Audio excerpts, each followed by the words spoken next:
the BBC, which is meant to be this great bastion of British, not just creativity, trusted values, not just, that's what I mean about not just the creativity and the programmes themselves, but meant to imbue some kind of values of, sort of Britishness and decency and honesty. And time again, the BBC has shown itself not to be able to hold itself to the principles that it's meant to espouse. There are some troubling headlines this morning, actually, about the hit BBC series Strictly Come Dancing. The TV presenter Laura Whitmore has alleged she was subject to inappropriate behaviour while appearing on the show in 2016. The former Love Island host says she has raised concerns. In fact, she raised them at the time.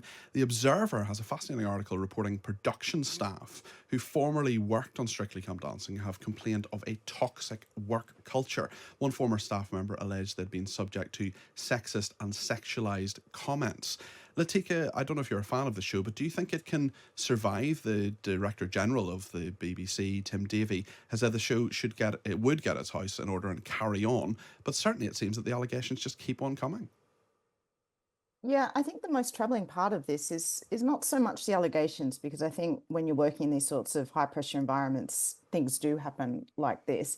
What seems to be the big failure is the lack of any mechanism for people to report what's going on, to become a whistleblower or raise complaints directly with the BBC.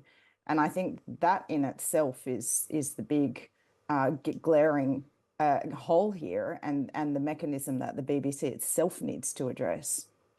Amy, I know as Director of Communications for the Conservative Party, you dealt with your fair share of problems in this area. I know that you dealt with the Mark Clark scandal, and I wonder what it is about the media, politics, these kind of slightly unregulated sometimes industries, unregulated by which I mean, there are sometimes stars are allowed to get away with things. Let's face it, big politicians are allowed to get away with things. What do you think needs to happen here? And do we care more that it's a big TV show?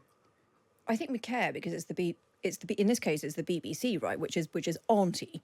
We've all grown up with it to a greater or lesser extent. We all grew up with Strict. I mean, that's why the programme has been so popular, because everybody from 77 to 7 watches it, because it's meant to be this family show, which is why people are now so upset that there have been these allocations. And I believe the BBC's internal report is expected tomorrow. But this, drip of people who've been on the show coming out and saying they suffered this and that and so on. And the problem is, the BBC doesn't have a great track record, right? Look, I think just very recently this year, these sort of Hugh Edwards and somewhat, issues around relationships he'd had with a younger staff member, going back a bit, there was Jonathan Ross, Sachs, Russell Brand. There are any number of instances where the BBC, which is meant to be this great bastion of British, not just creativity, trusted values, not just, that's what I mean about not just the creativity and the programmes themselves, but meant to imbue some kind of values of, sort of Britishness and decency and honesty. And time again, the BBC has shown itself not to be able to hold itself to the principles that it's meant to espouse. But isn't what's different about this story that this is about the stars themselves, the celebrities themselves, who are saying that they are the victims? This isn't a case of celebrities using their status, and some of the cases that you've mentioned there are people who have stepped over the line. This is actually the case that the stars who are on there say that they are victims of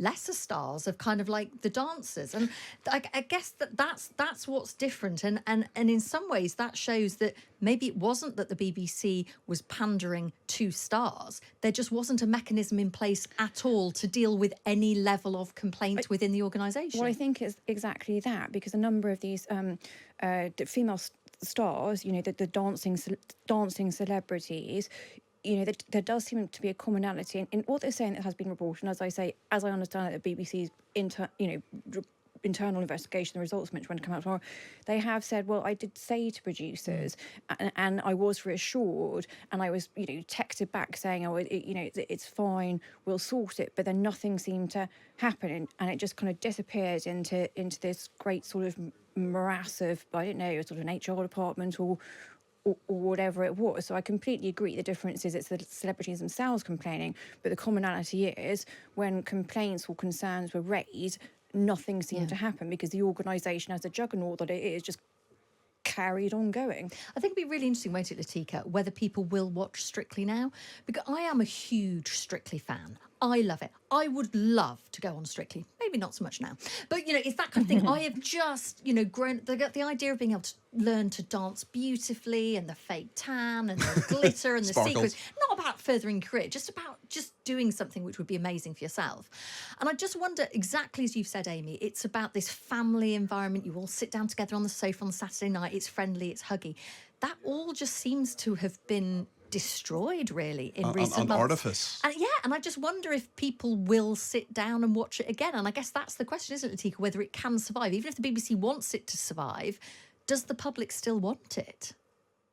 I think so. I mean, it's a very popular show, but I guess that remains to be seen. I think if the BBC comes out and says, well, here we've looked into this and here's a better process for this show going forward, well, yeah, of course they can save it and resurrect it. And it's a popular show for a reason, because people like to watch exactly what you've talked about, Chloe, that kind of growth and the dancing and the costumes. And I think it's a very successful format. I just think it's very, very odd that for so long now these complaints have been made, and it's become so apparent that they have not had a way for people to raise issues directly.